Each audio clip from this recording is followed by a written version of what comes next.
Hello friends, मैं doctor Devanshu. स्वागत है आपका आज के इस नए वीडियो में। आज के इस वीडियो के माध्यम से हम बात करने वाले हैं स्टेरॉयड के ऊपर। स्टेरॉयड से रिलेटेड आपने काफ़ी ज़्यादा अभी न्यूज़ सुना भी होगा।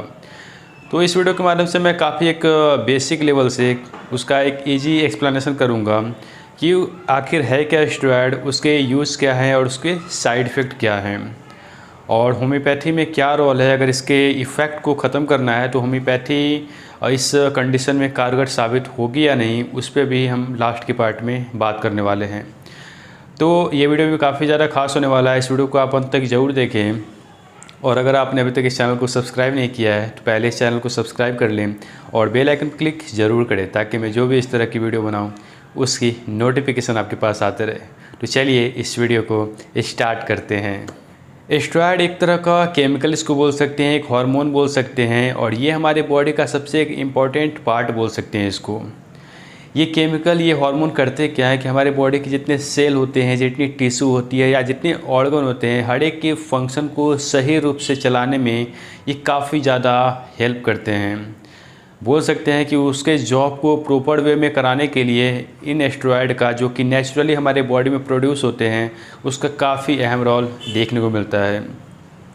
बहुत सारे स्टेरॉयड जो कि मैन मेड, उसी के जैसा जो बॉडी में स्टेरॉयड होता है उसके जैसा प्रिपेयर किया जाता है, ताकि इमरजेंसी कंडीशन में जब पेशेंट की जान को खतरा हो, उस समय ज़्यादा ज़रूरत हो, तो उस समय ये मैन मेड स्टेरॉयड पेशेंट को दिए जाते हैं। और ये एक ऐसा एक बदनाम आप टॉपिक बोल सकते हैं, बदनाम एक मेडिसिन बोल सकते हैं, कि हर एक आप न्यूज़ में या स्पोर्ट्स न्यूज़ में इस तरह की खबरें आपको काफ़ी ज़्यादा सुनने को मिलती हैं कि ये खिलाड़ी को इस तरह की मेडिसिन लेते हुए पाया गया। बेसिकली जो भी एनाबॉलिक स्टेरॉयड होते हैं उसका मिसयूज़ सबसे ज़्यादा होता है। इससे रिलेटेड मैं कुछ बात बताऊंगा, फिर हम आगे के टॉपिक पे आते हैं कि ज़्यादातर जो एनाबॉलिक स्टेरॉयड का इलीगल यूज होता है वो बॉडी बिल्डिंग में, यानी कि मसल मास को ग्रोथ करने में। इंस्टेंट मसल मास को ग्रोथ करने के लिए बहुत सारे लोग इसके एडिक्ट हो जाते हैं। बेसिकली अगर आप 15 से 16 साल या 20 साल के बीच में हैं, 16 साल से 20 साल के बीच में हैं, तो ऐसे बच्चे के मन में होता है कि कितना जल्दी हम बॉडी को ग्रो अप कर लें। जिम में उनका पहला कदम पड़ता ही है कि वो दूसरे को देखते हैं, यानी कि जो बिल्डर है वहाँ पे या जो बहुत समय से वर्कआउट कर रहा है, उनको देख के वो काफ़ी ज़्यादा इन्फ्लुएंस हो जाते हैं। इन्फ्लुएंस होने से क्या होता है कि अब कुछ दिन वर्कआउट तो करते हैं, वो एक आध महीना किया, लेकिन एक महीने में तो कोई फ़र्क नहीं दिखने वाला। थोड़ा बहुत दिखता भी है, वो भी काफ़ी माइनर रहता है। अब उनके मन में डिफरेंट ख्याल आते हैं कि अब कैसे जल्दी से हम ऐसी बॉडी बना लें, अपने इन्फ्लुएंसर की जैसी बॉडी बना लें, जिनको वो अपना आइडियल मानते हैं उनकी ऐसी बॉडी बना लें। मेरा जो पर्सनल एक्सपीरियंस है, ये बॉडी अगर नेचुरली आप ग्रो करते हैं तो काफ़ी समय लगता है। या जो बिल्डर को आप देख रहे हैं, जो वहाँ पे मसल मास को अच्छा ग्रो कर लिया है, अच्छी बॉडी बना लिया है, उसको भी काफ़ी समय लगा है उस तरह की फिजिक को प्राप्त करने में। तो आपको वहाँ पे एक बोलते हैं ना, इंस्टेंट ग्रेटिफिकेशन चाहिए होता है, और शॉर्टकट में जितना जल्दी हम उसको ग्रो अप कर लें, वैसा लोगों के मन में या उन बच्चों के मन में ऐसा रहता है। और इससे क्या होता है कि कुछ लोग जो होते हैं वो आपके इस आव भाव को समझ जाते हैं। उनको लगता है ये कि इनको अपने कॉन्वेंस में ले सकते हैं, और आपको इस तरह का एडिक्शन में डालने के लिए वो आपको प्रेरित करते हैं। और मैंने एक्सपीरियंस में ये भी देखा है कि बहुत सारे लोग जिनकी बॉडी वेल न्यूरिश्ड नहीं है, वैसे लोगों पे स्टेरॉयड का कोई अच्छा इफेक्ट नहीं देखने को मिलता है, और यहाँ तक कि उनके बॉडी पे इसका बुरा प्रभाव ज़्यादा देखने को मिलता है।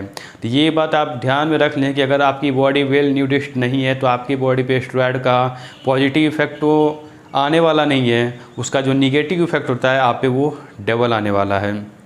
सो नेचुरली डाइट के माध्यम से ग्रो करने की कोशिश करें, वो आपका फ्यूचर एस्पेक्ट से ज़्यादा बेटर रहेगा। बेसिकली प्रोटीन सप्लीमेंट का यूज़ भी काफ़ी कॉमनली देखने को मिलता है। तो प्रोटीन सप्लीमेंट एक नेचुरली आप उसको यूज़ कर सकते हैं। नेचुरली अगर आपको मिल रहा है तो ज़्यादा बेटर है। अगर आप नेचुरल फूड के माध्यम से उसको कंप्लीट नहीं कर पा रहे हैं, तब आपको यहाँ पे सप्लीमेंट लेने की ज़रूरत है। वो भी एक उसका एक दायरा है, एक लेवल है। ऐसा नहीं कि दिन भर आप उस सप्लीमेंट के भरोसे ही आप अपनी बॉडी को नॉर्मल रख रहे हैं। ये था बेसिक एनाबॉलिक। एनाबॉलिक का हमेशा मतलब होता है कि इन्फ्लुएंस करना, यानी कि एनर्जी को बढ़ाने का काम करता है। और कैटाबॉलिक यानी कि बॉडी को डिस्ट्रैक्ट कराता है, यानी कि एनर्जी को डाउन कराता है। इसलिए जितने भी फैट लॉस करने वाले जो वर्कआउट होते हैं वो लगभग कैटाबॉलिक की कैटेगरी में आते हैं, यानी कि वहाँ पे हम एनर्जी को रिलीज़ कराते हैं, फैट बर्न होता है, हमारे बॉडी से फैट रिमूव होता है, फैट का मेटाबॉलिज्म वहाँ पे फास्ट हो जाता है। अब आते हैं हम टॉपिक पे। जितने भी जो मुख्य स्टेरॉयड हैं उनका सिक्रेशन होता है एड्रिनल ग्लैंड से। एड्रिनल ग्लैंड हमारे किडनी के ऊपर रहता है और वहाँ पे जो हार्मोन सिक्रेट होते हैं, जो स्टेरॉयड सिक्रेट होते हैं, वो उसके पार्ट वाइज होते हैं, यानी कि एड्रिनल ग्लैंड के आउटर पार्ट जिसको हम कॉर्टेक्स बोलते हैं, वहाँ से निकलता है मिनरेलोकॉर्टिकॉइड एंड ग्लूकोकॉर्टिकॉइड, जिसमें आपका जो एग्जाम्पल है ये एल्डोस्टेरोन एंड कॉर्टिसोल। जब आप उसके पीछे की बात यानी कि इनर पार्ट की बात करेंगे, मेडुला की बात करेंगे, तो वहाँ से निकलता है एड्रेनालिन, नॉन एड्रेनालिन, जिसको एपिनेफ्रिन और नॉन एपिनेफ्रिन के नाम से भी जाना जाता है। तो एड्रेनालिन का सबसे जो मेन उपयोग होता है इमरजेंसी कंडीशन में, जब हमारे लाइफ को ज़्यादा खतरा होता है, हम ज़्यादा एक्सट्रीम इमोशन में रहते हैं, सीवियर एक्सीडेंट हो, ट्रॉमा हो, वैसे समय एड्रेनालिन रिलीज होता है ताकि हमारी लाइफ को वो बचा सके। या आपने देखा होगा कि लास्ट सिचुएशन पे हॉस्पिटल में भी जब पेशेंट लास्ट सिचुएशन में होता है, मरने वाला होता है, उस समय इस तरह की मेडिसिन का प्रयोग किया जाता है ताकि उसके हार्ट को पंप करके उसको वापस उसको नॉर्मल किया सके, उसकी ज़िंदगी बचाई जा सके, यानी कि इमरजेंसी कंडीशन में। और कुछ टेस्टोस्टेरोन जो होते हैं वो भी सीक्रेट होते हैं एड्रिनल ग्लैंड से, लेकिन काफ़ी माइनर होता है। टेस्टोस्टेरोन बेसिकली ज़्यादा सीक्रेट होता है टेस्टिस के लेडिक पार्ट से, वहाँ से उसका सीक्रेशन ज़्यादा देखने को मिलता है। तो हमने देखा आउटर कॉर्टेक्स से निकला मिनरेलोकॉर्टिकॉइड। तो मिनरेलोकॉर्टिकॉइड का सबसे जो इम्पोर्टेंट फंक्शन है, ये बॉडी में सोडियम कंसंट्रेशन, इलेक्ट्रोलाइट को बैलेंस रखता है। अब सोडियम का सबसे इम्पोर्टेंट वर्क क्या है कि ब्लड के अंदर फ्लूइड के वॉल्यूम को मेंटेन रखने में और सेल में फ्लूइड के वॉल्यूम को मेंटेन रखने में इसकी काफ़ी अहम रोल देखने को मिलते हैं। यानी कि हमारी बॉडी में जो वाटर का वॉल्यूम होता है, हमारे फ्लूइड का जो वॉल्यूम होता है, उसको मेंटेन करने में इसकी काफ़ी अहम भूमिका देखने को मिलती है मिनरेलोकॉर्टिकॉइड की। अगर ये डिसबैलेंस होता है तो हमारा ब्लड प्रेशर बढ़ जाता है, यानी कि सोडियम कंसंट्रेशन में अगर डिसबैलेंस होता है तो हमारा ब्लड प्रेशर, क्योंकि वहाँ पे फ्लूइड ज़्यादा बन रहा है तो हमारा प्रेशर बढ़ता है। इसलिए आपने देखा होगा कि जब भी इमरजेंसी कंडीशन में, जब भी पेशेंट की जो बीपी होती है काफ़ी हाई हो जाती है, तो वहाँ पे हम डाईयूरेटिक का यूज़ करते हैं।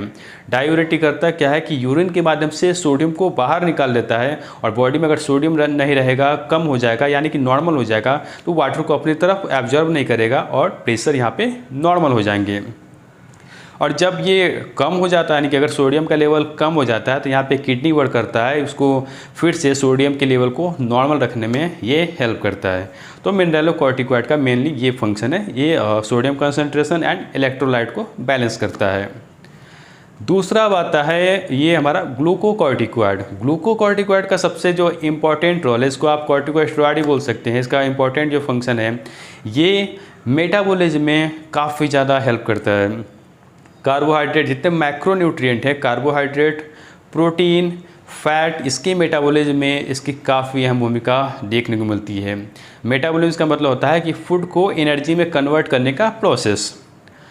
अब क्या होता है कि अब जो ग्लूकोकॉर्टिकॉइड है उसका एक सबसे इम्पॉर्टेंट रोल ये भी है कि एंटी इन्फ्लामेटरी इसके अंदर एक्शन होते हैं, यानी कि बॉडी में अगर कहीं भी इन्फेक्शन डेवलप होता है तो इन्फेक्शन को ख़त्म करने के लिए इस हार्मोन की काफ़ी अहम भूमिका देखने को मिलती है। इसका नाम ही देखा आपने, ग्लूकोकॉर्टिकॉइड, यानी कि यहाँ पे ग्लूकोज का फॉर्मेशन ज़्यादा हो रहा है। जब भी इन्फेक्शन बढ़ता है तो इस स्टेरॉयड का यूज़ यही होता है कि ये ग्लूकोज का फॉर्मेशन ज़्यादा करता है, क्योंकि बॉडी में अगर हमको फाइट करना है, किसी से लड़ना है, तो हमको बॉडी में एनर्जी चाहिए होगी। वो एनर्जी हमको कहाँ से मिलेगा? ग्लूकोज से और एटीपी के माध्यम से। तो ये ग्लूकोज के फॉर्मेशन को बढ़ा देता है, यानी कि ये फैट से भी ग्लूकोज बनाता है, प्रोटीन से भी ग्लूकोज बनाने लगता है, और खुद तो कार्बोहाइड्रेट से ग्लूकोज बनाता ही है। इसलिए आपने देखा होगा कभी कभी क्या होता है कि नेचुरली भी हमारा जो शुगर लेवल ज़्यादा बढ़ जाता है इन्फेक्शन के टाइम, यानी किसी भी इन्फ्लामेटरी कंडीशन से हम ग्रसित होते हैं, उस समय हमारा ग्लूकोज लेवल बढ़ जाता है। उसका कहीं ना कहीं एक कारण ये भी है ग्लूकोकॉर्टिकॉइड का ओवर एक्शन।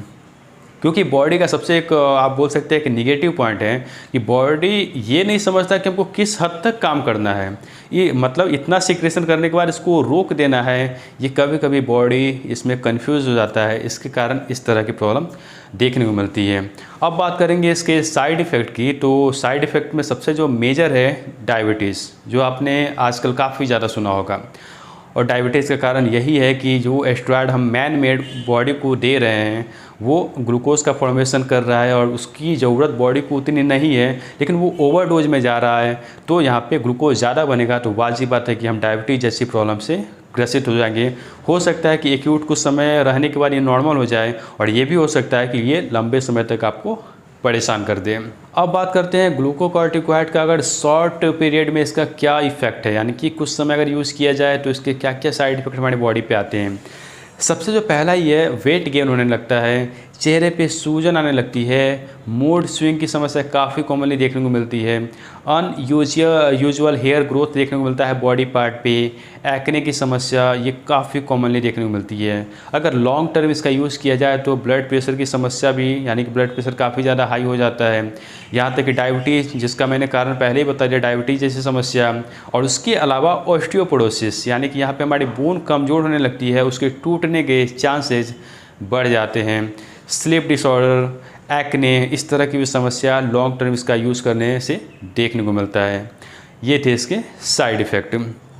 तो हमने यहाँ पे एड्रिनल की एक पार्ट को कंप्लीट किया। अब हम आते हैं दूसरे पार्ट पे, जो कि हमारा है एंड्रोजेनिक एनाबोलिक, जो कि टेस्टोस्टेरोन को बूस्ट करने में इनका काफ़ी अच्छा रोल देखने को मिलता है।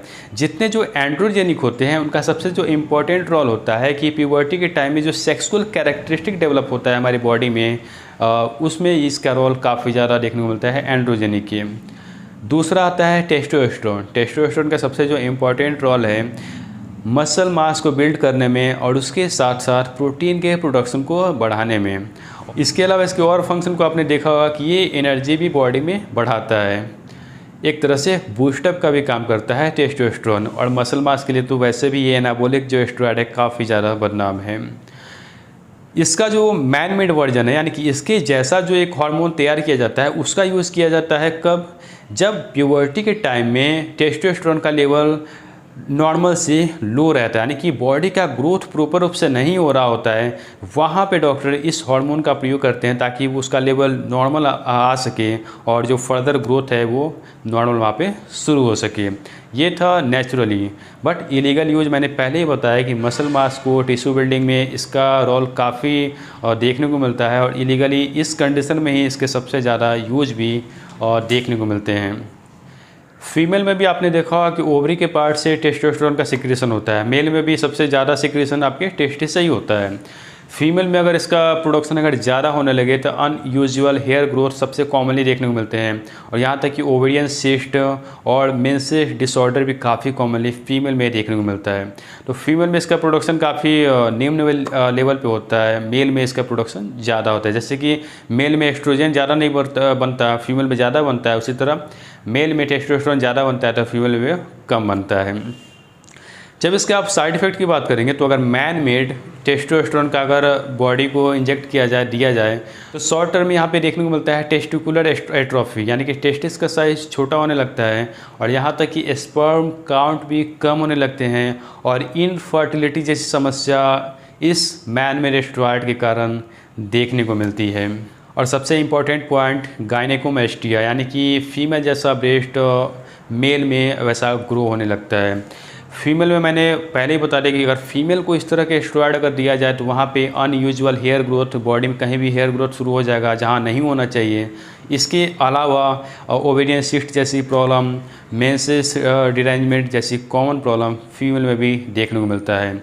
अगर इसका यूज़ लॉन्ग टर्म पे किया जाए तो वहाँ भी हाई ब्लड प्रेशर जैसी समस्या, कोलेस्ट्रॉल का लेवल काफ़ी ज़्यादा अनबैलेंस हो जाता है, यहाँ तक कि हार्ट के फंक्शन को ये अफेक्ट करता है, उसके अलावा लीवर के फंक्शन को भी अफेक्ट करता है, और यहाँ तक कि आपके किडनी पार्ट को भी अफेक्ट करने की ये क्षमता रखता है जो मैन मेड एस्टेरॉयड आप अपनी बॉडी को देते हैं। इसके अलावा देखा गया है एक्ने, बैडनेस, आपने बहुत सारे देखा होगा कि जो भी इस तरह के स्टेरॉयड को यूज़ करते हैं उनकी बाल उड़ जाते हैं, उनकी बालें ख़त्म हो जाती हैं, तो वो उसका एक साइड इफ़ेक्ट है। और उसके साथ साथ एग्रेसिव एंड वायलेंट बिहेवियर भी उस पर्सन में आपको देखने को मिलता है। ये जितने जो साइड इफ़ेक्ट की मैंने बात की, ये मैन मेड जो इस तरह के स्टेरॉयड बनाए जाते हैं उसके साइड इफ़ेक्ट हैं। बॉडी के अंदर जो प्रोड्यूस होता है, जो नॉर्मली सीक्रेट होता है, उसका साइड इफ़ेक्ट बॉडी पे देखने को नहीं मिलता। एक चीज़ मैं ये भी बताऊंगा कि अगर आप मैन मेड स्टेरॉयड का यूज़ बेफिजूल अगर करते हैं तो इन सारे हार्मोन का सिक्रेशन, इन सारे नेचुरल स्टेरॉयड का सिक्रेशन हमारे ब्रेन से होता है, पिट्यूटरी ग्लैंड से होता है। तो अगर आप बॉडी में एक्सेस मात्रा में इसको देते हैं, एक समय बॉडी को लगता है क्या है कि हमारे शरीर में इसकी मात्रा काफ़ी अच्छी है, तो हमारा ब्रेन, हमारा पिट्यूटरी ग्लैंड इसको सिक्रेट करना ही बंद कर देता है। तो एक समय ऐसा कंडीशन डेवलप होता है कि इनसफिशिएंसी, यानी कि अब वो बॉडी में सिक्रेट ही नहीं हो रहा। ब्रेन को लगा था कि वो बॉडी में इतना पर्याप्त रूप से है, उसने इसका सिक्रेशन बंद कर दिया और हमारे बॉडी में भी वो हुआ, उसका डेवलपमेंट हो ही नहीं रहा, उसका सिक्रेशन नेचुरली हो ही नहीं रहा। तो वहाँ पे आपको टोटली इस तरह के ही स्टेरॉयड पे आपको डिपेंड होना पड़ता है मैन मेड लाइफ टाइम के लिए। सो सजग रहें और इस तरह के जो अनयूजुअल इसका जो एप्लीकेशन है उससे बचें। इमरजेंसी कंडीशन में जहाँ पे लाइफ और डेथ की सवाल होती है वहाँ बात अलग है, लेकिन आप नॉर्मली आप इस तरह की कंडीशन को अपनी बॉडी में डेवलप कराएं, ये किसी एंगल से सही नहीं दिखता है। और दूसरों को कॉपी ना करें, दूसरों से इन्फ्लुएंस ना हो। खासकर जो बच्चे जिम कर रहे हैं उनको मैं बोलता हूँ कि जो अगर बिल्डर ऐसा कर भी रहा है तो उनका डाइट वगैरह काफ़ी अलग है। और शुरू में क्या होता है कि आप अफोर्ड करते हैं, महंगा भी आता है, आप अफोर्ड करते हैं, और एक समय आता है आप अफोर्ड नहीं कर पाते, और तब आपकी बॉडी का क्या हाल होता है वो आपको, अगर आपने एक्सपीरियंस किया होगा तो आपको भली भांति पता है। कॉपी नहीं करना है, खुद को इम्प्लीमेंट करना है और जितना हो सके नेचुरल ग्रो पे भरोसा करना है।